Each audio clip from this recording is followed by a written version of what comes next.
और व्यूअर्स, क्या हाल है आप सब लोग के। उम्मीद करता हूँ कि आप सब खैर खैरियत से होंगे, ठीक ठाक होंगे। सो व्यूअर्स, अगर बैंगन जो है वो सिंपली घर में पकाए जाए तो मुझे अच्छे नहीं लगते। ना सिर्फ मुझे बल्कि हमारी सारी फैमिली को बैंगन अगर सिंपल तरीके से पके हों तो बिल्कुल भी अच्छे नहीं लगते।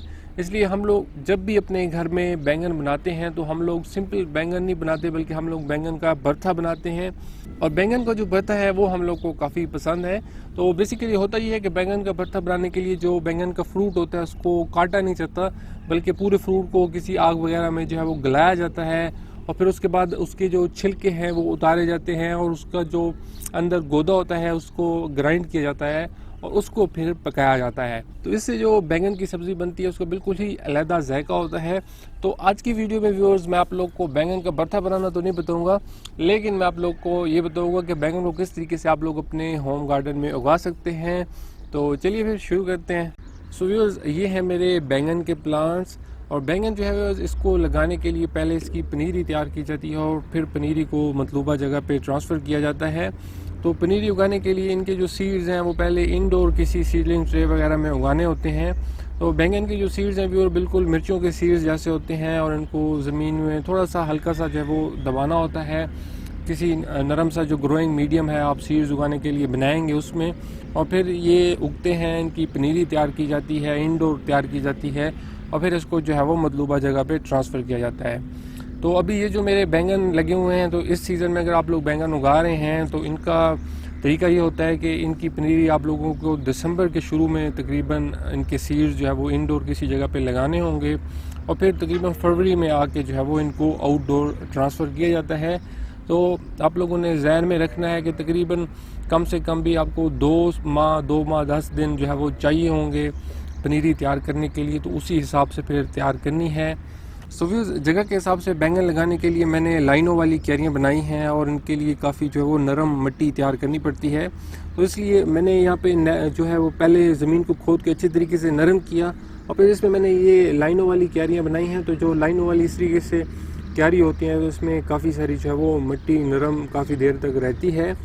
बैंगन जो है व्यूअर्स, इनको काफ़ी सारी एनर्जी चाहिए होती है। जब आप इनको लगा रहे हैं तो शुरू में ही अच्छे तरीके से आप लोगों ने अपने जो फर्टिलाइज़र कंपोस्ट वगैरह है वो मिक्स करने हैं ज़मीन में, ताकि इनको जो है वो न्यूट्रिएंट्स अच्छे तरीके से मिलते रहें। सो व्यूअर्स, पौधों के हवाले से जो बैंगन है इसका पौधा काफ़ी बड़ा होता है, इसलिए थोड़ा सा जो फासला है दो पौधों के दरमियान में ये ज़्यादा रखना होता है। तो तकरीबन मैं रिकमेंड करता हूँ कि जो बैंगन के 2 प्लांट्स हैं उनके दरमियान में आप लोग 2 फीट का जो है वो फासला रखें, ताकि आपके जो पौधे हैं फिर वो अच्छे तरीके से फैल सकें। तो अभी आप लोग व्यूअर्स देख सकते हैं कि ये मेरे 3 जो है वो पौधे उगे हुए हैं और काफ़ी बड़े बड़े पौधे उगे हैं। और अभी इनसे मैंने आज जो है मैं इनसे पहली हार्वेस्ट करूँगा। तो अभी तो ये काफ़ी सारा और ज़्यादा बड़े होंगे। तो ये देख रहे हैं आप, अभी ही काफ़ी सारा ये फैले हुए हैं। तो बैंगन का जो पौधा है ये ठीक ठाक बड़ा पौधा होता है, तो इसके लिए जगह जो है फिर उसी हिसाब से आप लोगों ने देख के रखनी है। सो फिर बैंगन उगाते हुए एक चीज़ जो आप लोगों ने लाजमी ध्यान में रखनी है वो ये है कि बैंगन को शेड वाली जगह पे बिल्कुल भी नहीं उगाया जा सकता। इनको हीट चाहिए होती है, बहुत सारी इनको सनलाइट चाहिए होती है, बहुत ज़्यादा जो है वो ये हीट को पसंद करते हैं। तो इनको लाजमी आप लोगों ने ऐसी जगह पे लगाना है कि जहाँ पे इनको ज़्यादा देर तक सनलाइट मिलती रहे, तभी आप लोग को इनसे अच्छी जो है वो आउटपुट मिलेगी। तो व्यूअर्स, बैंगन जो है ये काफ़ी हीट टॉलरेंट होते हैं और बहुत ज़्यादा धूप को भी ये बर्दाश्त कर लेते हैं, तो ये धूप में काफ़ी अच्छा ग्रो करते हैं। सो बैंगन जो है ये नाइट शेड फैमिली यानी सोलिसिया फैमिली से बिलोंग करता है और इसी फैमिली से टमाटर और मिर्ची भी बिलोंग करती हैं। तो ये जो है इन तीनों का ये कैरेक्टरिस्टिक है कि इनके जो फ्लावर होते हैं ये सेल्फ पोलिनेटिंग होते हैं, यानी कि इसका ये जो एक फ्लावर उगा हुआ है इसी एक फ्लावर में इसके मेल और फीमेल दोनों ऑर्गन्स होते हैं। तो अगर हवा वगैरह थोड़ी सी चलती है तो उससे इसकी पोलिनेशन हो जाती है। तो अमूमन अगर आप लोगों ने ये आउटडोर जो है वो लगाए हुए हैं बैंगन, तो जो हवा वगैरह चलेगी तो उससे इनकी पोलिनेशन हो जाएगी। और अगर हवा वगैरह बिल्कुल ऐसी जगह पे आपने लगाए कि जहाँ पे ये इतना हिल नहीं रहा है, तो इनकी आप लोग ख़ुद भी पोलिनेशन कर सकते हैं। बस इनका जो फूल है इसको किसी चीज़ के साथ आप लोगों ने थोड़ा सा जो है वो वाइब्रेट करना है। तो टूथ ब्रश जो होता है, वाइब्रेटर टूथ ब्रश जो होता है उससे भी कर सकते हैं, या हाथ वगैरह से भी थोड़ा सा इसको हिला दें, तो मेरे ख्याल में बहुत ही ईजीली इसकी जो पोलिनेशन है वो हो जाती है। और अगर इंसेक्ट्स वगैरह का कोई मसला आपको पेश आ रहा है अपने बैंगन के प्लांट्स के साथ, तो इन पे आप लोग नीम ऑयल का स्प्रे कर सकते हैं, या सोपी जो सॉल्यूशंस होते हैं ऑर्गेनिक वो यूज़ कर सकते हैं, या गार्लिक और पेपर्स वगैरह का जो बनाया जाता है इंसेक्ट्स के लिए वो भी यूज़ कर सकते हैं। तो इन चीज़ों से इसके इंसेक्ट्स को या वो कंट्रोल कर सकते हैं। सुबह फ्रूट्स के हवाले से जो बैंगन है इसमें काफ़ी लोगों को प्रॉब्लम पेश आ रही होती है। तो काफ़ी सारे लोग जब बैंगन को उगाते हैं तो वो बैंगन पे जब फ्रूट लगता है तो वो देखते रहते हैं कि ये जब बड़ा होगा तो हम इसको तोड़ेंगे। तो बैंगन का जो फ्रूट है इसमें आप लोगों ने ख़ास ख्याल रखना है, अगर बैंगन का फ्रूट ओवर राइप हो जाए यानी ज़्यादा पक जाए तो उसका टेस्ट बिल्कुल ही ख़राब हो जाता है और इसके अंदर जो सीड्स हैं वो सख्त हो जाते हैं, वो बिल्कुल भी अच्छा नहीं लगता। तो इसके जो फ्रूट को है वो मैं आपको बताता हूँ कि कब आपको जो है इस फ्रूट को हार्वेस्ट करना है। तो वो अमूमन जो आप लोग के बैंगन लगेंगे वो पर्पल कलर के लगेंगे। वैरायटी के हिसाब से थोड़े से डिफरेंट भी हो सकते हैं, लेकिन मोस्ट कॉमनली जो आप लोग बैंगन के प्लांट्स उगाएंगे उन पे ये पर्पल डार्क पर्पल कलर का जो है वो आप लोग को फ्रूट लगेगा। तो इसको हार्वेस्ट करने का तरीका ये होता है कि जो बैंगन का फ्रूट होता है जब ये छोटा सा होता है उस टाइम से इसको यूज़ किया जा सकता है। तो अभी मैं ये जो फ्रूट है हार्वेस्ट को एक मिनट दिखाता हूँ।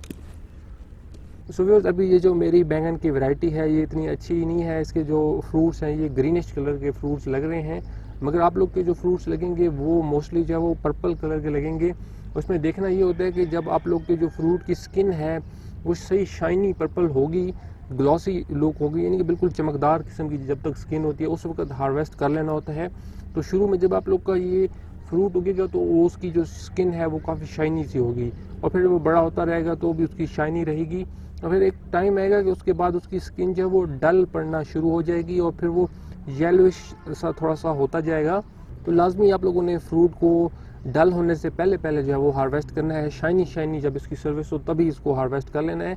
और बिल्कुल छोटा सा जो इस साइज़ का भी हो अगर बैंगन आपको, तो उस वक्त से आप इसको यूज़ करना शुरू कर सकते हैं। ज़्यादा आप इसका इंतज़ार बिल्कुल भी ना करें। अभी इसमें मेरे जो है कुछ बड़े फ्रूट्स भी लगे हुए हैं, लेकिन आई थिंक सो पत्नी वैरायटी का मसला है क्या है, इस दफ़ा जो मेरे फ्रूट्स उग रहे हैं वो ग्रीनिश कलर के फ्रूट्स उग रहे हैं।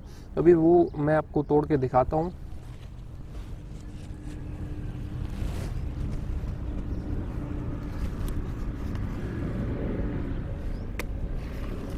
सुबह इसमें ये भी है कि अगर आप लोग का जो फ्रूट है वो ज़मीन को टच कर रहा हो तो उसके नीचे कोई इस तरीके से कपड़ा या कोई चीज़ रख दिया करें, इससे फ्रूट गलने के चांस कम हो जाते हैं। और लाजमी आप लोगों ने ख्याल रखना है कि फ्रूट जो है वो ज़मीन को टच ना करे। तो फ्रूट ज़मीन को टच करे तो वो उसके काफ़ी फिर चांस हो जाते हैं, वो गल जाता है, कीड़े उसमें लग जाते हैं। तो फ्रूट को लाजमी चाहे टच ना होने दें।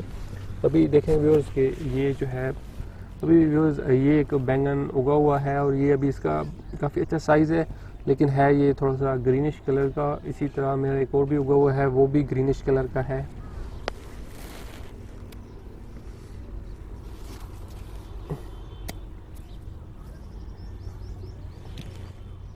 सो व्यूअर्स, मेरे लिए आज के पकाने के लिए ये बैगन अभी काफ़ी हैं। और व्यूअर्स एक और चीज़ के आप लोगों ने एप्सम साल्ट का नाम तो सुना ही होगा मेरे ख्याल में।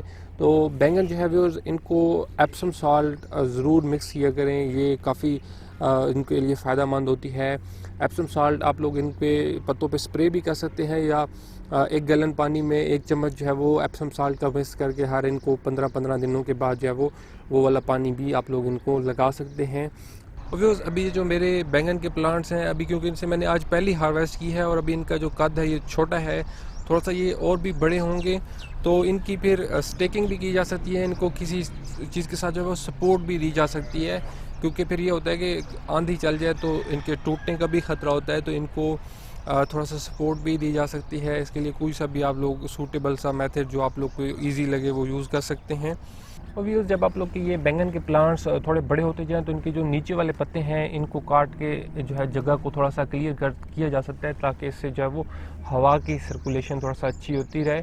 पौधों को अगर हवा शवा अच्छी तरीके से लगती रहे तो काफ़ी सारी जो बीमारियां हैं उनसे बचे रहते हैं। तो जब आप लोग के पौधे बड़े होते जाएँ तो नीचे वाले जो पत्ते हैं उनको आप लोग काट के जो है थोड़ा सा जगह को क्लियर कर सकते हैं। और व्यूअर्स आई होप कि आप लोग को इस वीडियो से कुछ इन्फॉर्मेशन मिली होगी। अगर आप लोगों ने अभी तक मेरा चैनल सब्सक्राइब नहीं किया हो तो मेरे चैनल को ज़रूर सब्सक्राइब करें, ताकि मेरे आने वाली वीडियोस के अपडेट्स आप लोग को मिलती रहें। अपना ख्याल रखिएगा। अभी के लिए फिर बाय बाय।